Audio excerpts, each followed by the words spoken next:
Hey guys, I finally got the dust together to finish off this deck in Master Duel as well. I'll have a link to it in the description, and I'll be showing off a few games here. Some of them have some misplays in them. I'll be sure to say what those were and how to play it better instead.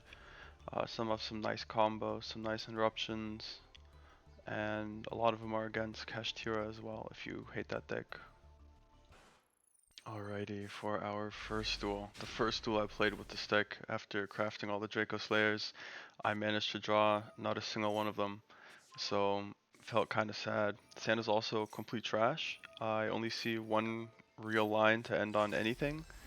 Um, I send the 4 here so I can make it into a tuner, go into AFD, search Necro Valley, and we have Necro Valley and a pop off Zephyr War.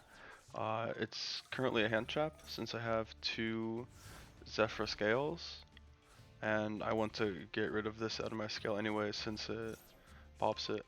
Now, fortunately, my opponent is not the best pilot of his deck. His out here is just to send Tackle Crusader to bounce Necro Valley, and then you can keep playing. But decided not to do it, so kind of chill. And any draw here just makes Beyond the Pendulum. Um, then I can summon 2 from the extra deck here, and he just loses the game.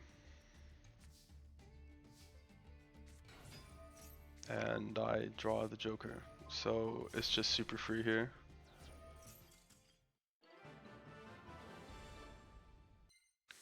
Alright, this game starts off a bit awkward. I normal the Bunbuku, get ashed on it, so I scale both of these guys so I can make Electromite, but I get Max Seed.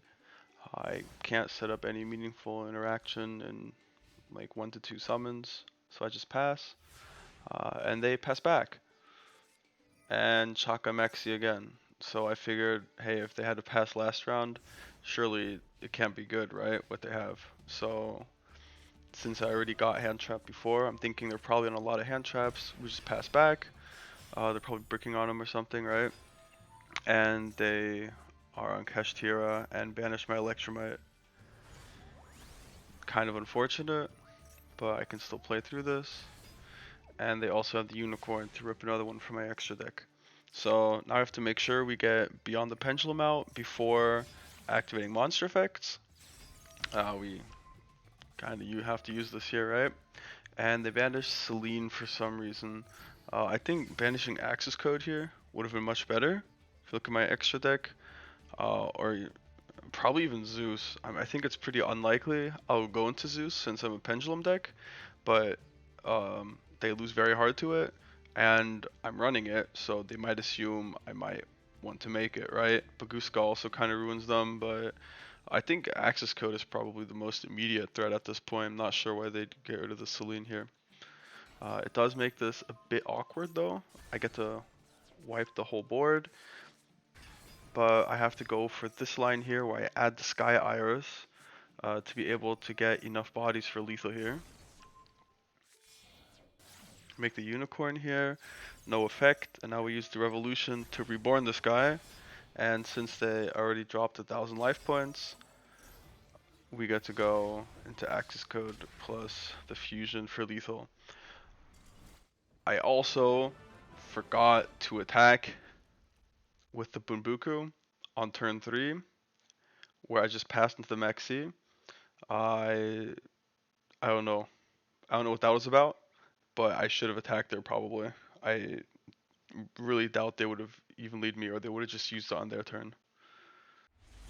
Alrighty, in this duel we are going second against Kashtira. They summon the Unicorn, normal summon Ash, make Baron, and then they use the Birth as well as the Rise Heart in order to make a Shangri-Ira. And they set a card. And now they'll be using Shangri's effect to get Fenrir back. And at this point we have to play around the Fenrir Banish, the Baron Negate. We have to make sure he doesn't lock one of our pen zones or we just lose as well. And he has an unknown set card, which could be a hand trap or something that he set, like Imperm, or it could be something like the Called By, which is a bit less relevant. So we'll start off by baiting out the Barone without using monster effects. So we have Oracle of Zefra for Zefrath, we have Zephyr Providence for Zefrath. That's like 4 activations uh, that will hopefully bait out his Baron. And if he uses this, we have Zephranu in scale as well as Zefrath to Zephyr War pop as Fenrir. Um, and then later on, when we have both pen scales, we want to make sure that he can't birth us before. Since if we activate a spell card and we have 3 cards in our graveyard, and we activate a spell, then birth is live, and it'll trigger Shangri to lock one of our pen zones and we lose. So we just start off with this line here. The Zephyrath activate it and he pops it right away. Perfect. The Providence here. And now we scale the Zephyrath and Zefranu. We get to use the War to pop this. And now we activate our spell card. We have 3 cards in grave. Since War and Oracle went to the graveyard at the same time, it wasn't live before. But now since we have both scales, um, now is when he can use Birth. And he'll be using Shangri to zone lock. Now, he should definitely try to zone lock one of the odd numbered zones, so on the far outside or in the middle, because all of the good link 2s we have diagonal arrows. So it would stop us from pen summoning one more from the extra deck in that case. Especially if he locks just the middle zone. Otherwise, if I summon to the outside, I could just make the other side.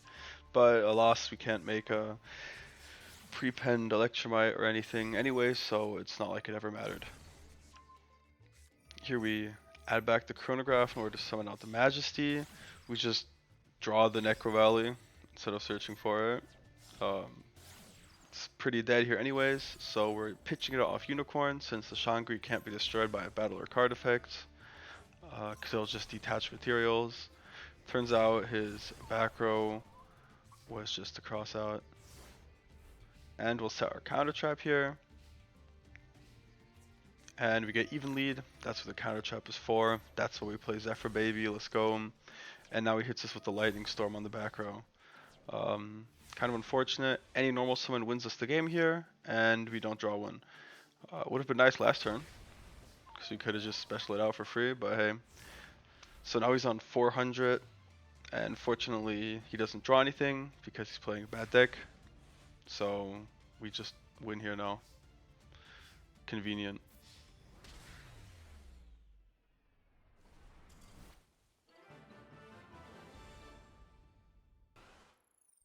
Alright, in this game we get to go first again. We have a pretty good hand. We have the Joker here, we have a Spell Power Mastery. Unfortunately, our Jackal King is kind of dead here, but that's fine since we'll just use it as a pitch for Majesty. Get access to it off of making Denglong here with the Harmonizing we got off the Joker, as well as the 3 to make the Ignister Prominence. And that'll let us summon out the Majesty, pitch the dead card, and we end on a very standard board of Baguska Necrovelli Counter Trap. We have some semblance of follow-up as well, but this is already hard to out. Evenly match gets negated by the counter trap. Now they have to play through Baguska Necrovelli. And it's Kashtira, who just completely lose to Baguska. But they have a crazy hand, summon a ton of bodies. And at this point, I was expecting them to make Goddess, and I'm kind of really screwed. Fortunately, even though they're running it, they don't make it because they're locked into Exceed monsters. So I've kind of got that going for me.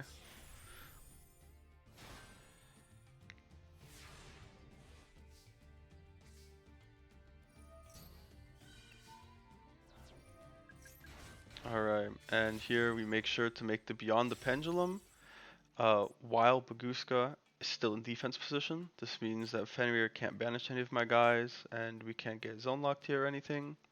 And we search the purple poison, As a low scale and for the interaction with Ignister Prominence. Make sure we summon 2 different levels, get to pop 2 cards here, and now Ignister Prominence pops our purple poison to shuffle back the non-destructible Shangri, and now purple poison triggers to pop his last card, and here we have a very easy access code line, and our opponent sees the writing on the wall and surrenders. Alright, quick disclaimer about the next game. Uh, Not sure what happened here, but I just wanted to show off the combo lines. Yeah, so I'm not really sure what happened here, but that kind of wasn't it. But now something very important.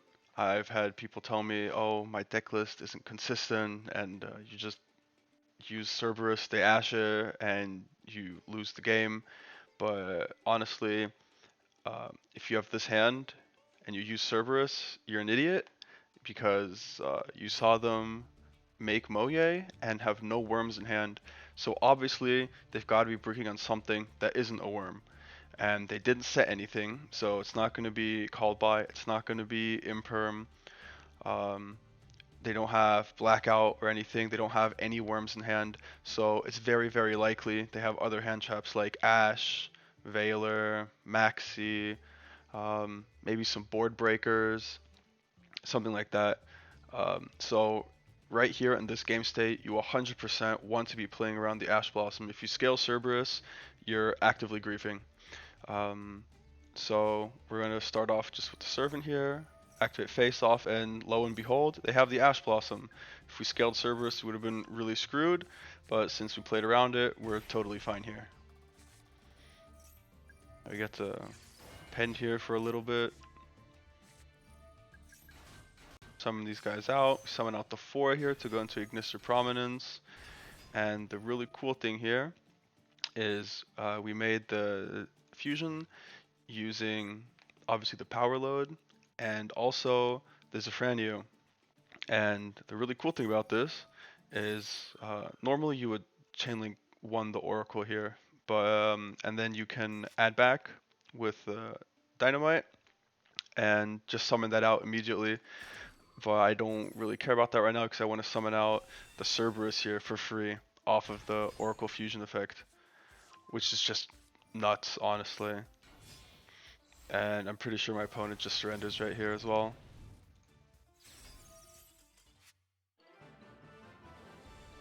So this shows off that sequencing is very important and the nice interaction with Zephyr Oracle. Alrighty. To play this hand, there's 2 lines you could do. You could either scale the vector and the chronograph and just pend out the Zefraslayers and end on 2 counter traps, or you could go for Cerberus, right, and hope, oh, it doesn't get ashed, I get to pop off and stuff. But the thing is, if Cerb gets ashed, you just scale chronograph, pen summons Zefraslayers, and on 2 counter traps they say the exact same thing, but they also lose ash, so you're basically hand ripping them. So that's definitely the line we go for here. And they luckily don't have the ash, so we get to go into Electromite here. And now we're adding Joker, just to get another body for our high scale here. Maybe slightly greedy since this plays into Kelbeck. Gonna be honest, I was just not expecting it. I just didn't see it coming. But you could have played around that by just simply adding the high scale directly instead of going for Joker into Revolution. Also, I would have played around the Bestials, which they also have, apparently. Yeah, so you chainlink 1 the Majesty here, and then chainlink 2 Zefraslayers, add Providence for the Graveyard effect, because we're discarding it. Since we already have the 9 pillars here, now they fire the Bestial immediately, since they know we have Necro Valley, and we still end on our normal standard end board of Baguska, Necro, Counter Trap through 2 hand traps. Now, fortunately for us, they're not the best duelist. What they probably should have done here is tribute summon Jewis Worm, and threaten, like link it off and like threaten to outer Baguska, or if they had any other way to commit another body, they could have made Dark and then tribute summoned the Jewis Worm, link it off with Dark into Sprint to chain block the Jewis Worm so I can't even negate it with the counter trap. Something along those lines. But they try to use Snows on Field Effect under Baguska and Dark under Necro Valley after milling a bunch of cards. I don't know. So we have to assemble lethal here. Beyond the Pendulum gets us harmonizing. Just gets us the most bodies. We get into Denglong here.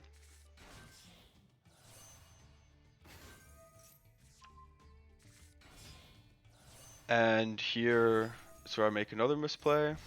I'm trying to keep the Zefraslayers on board the whole time so their counter chop is live, but they're just not getting any triggers at all. So in the end I link it off anyways. Here I should have used the Prominence to summon out another body, and then use Beyond plus that body to go into Celine, and then use one of the Zefraslayers to make access code, and I just have hella lethal then. But unfortunately, I don't, because I forgot to use the effect. So we're using the shuffle back so it doesn't float, and we summon out the guy, and it's in defense position so I can't be over the snow. So what I do is I just link these two bodies off to make IP, since we can't banish from graveyard because of Necro Valley, but we can banish from the field. So if I use access code, I'd have to banish myself. So we just make another link monster here. Fortunately, he doesn't have anything, so I'm not punished. And we just go for lethal here.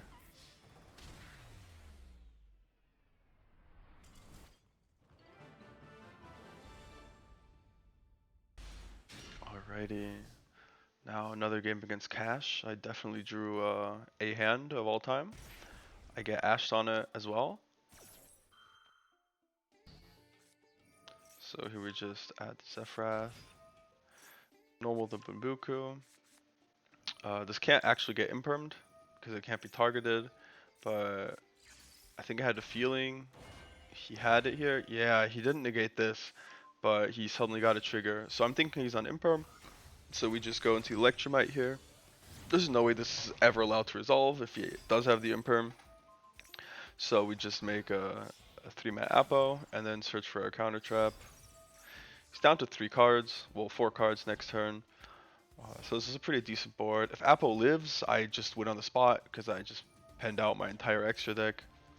And I don't negate this since I'm thinking if he gets a board break, I'll just Divine Strike it, right?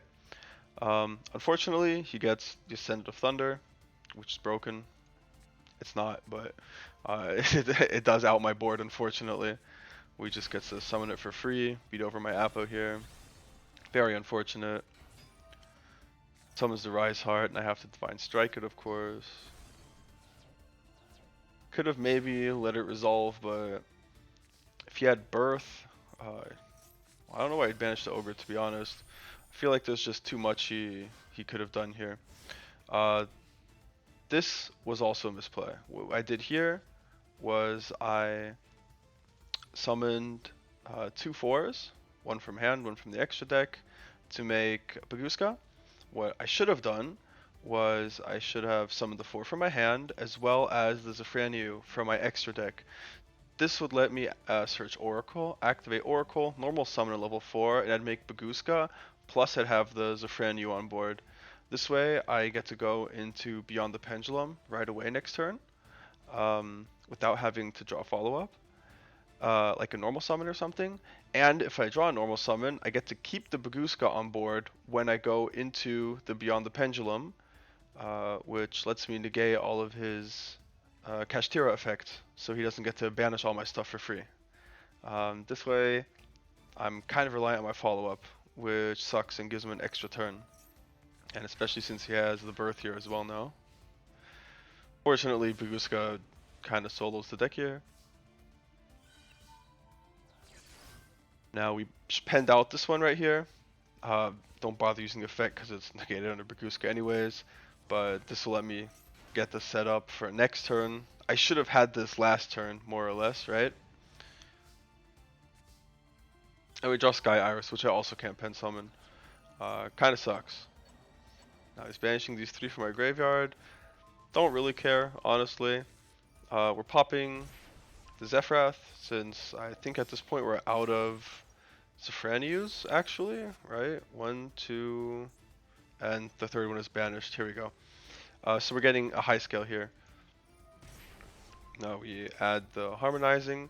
Fortunately, I'm allowed to do this because he doesn't have any like actual good names on field. Otherwise, what I'd have to do is not use the Beyond and just pen summon to pop his field. But here we get this pop his field. Go into Danglong. We also have a 3, so we get to make the Ignister Prominence. If I pop this guy, he gains 5,000 life points. So we're going to use Ignister Prominence to just spin it back. And it's trivial to find lethal in this board state here. Still have a normal summon as well, so at this point I'm just overextending, honestly. But he doesn't have anything, so he just dies here. Alright, this is my last game before I hit Master. So looking at this hand, we get to play around something like an Ash that everybody's running. So here I'm thinking, what do I care the least about if it gets hit by Ash? So if Revolution gets hit, or if Providence get hit, I have trouble finding scales. So we're just going to be using the Draco face-off first. This gives massive advantage, threatens pre-penned Electromite as well. And shiny yellow button go brrrr. So this gets ashed. Very convenient for us, since we now get to grab the field spell. I always go for the field spell here instead of searching the Zefrath directly, in case I find a line to make AFD, or I use the actual on-field effect. And also deck thins a little bit. So we get to go into Denglong here. We have 2 counter traps, Electromite, and we're grabbing the Bunbuku just for more advantage. Draw the Rhoda, but it doesn't really matter. Just deck thin a little bit here. I'm going to be pitching the Ignis anyways to search for my field spell here. And now we just make a Big Apo, Necro Valley, double counter trap, and kind of follow up-ish. So I don't even need to negate this, since it doesn't really do much. I could just negate Vashuda in hand or something. He can't banish anything from the graveyard anyways, and he just surrenders instantly. Hope you guys enjoyed the video. I'll be leaving the deck list in the description, and I hope you guys learned something from this, and I hope you enjoy playing the deck if you decide to do so.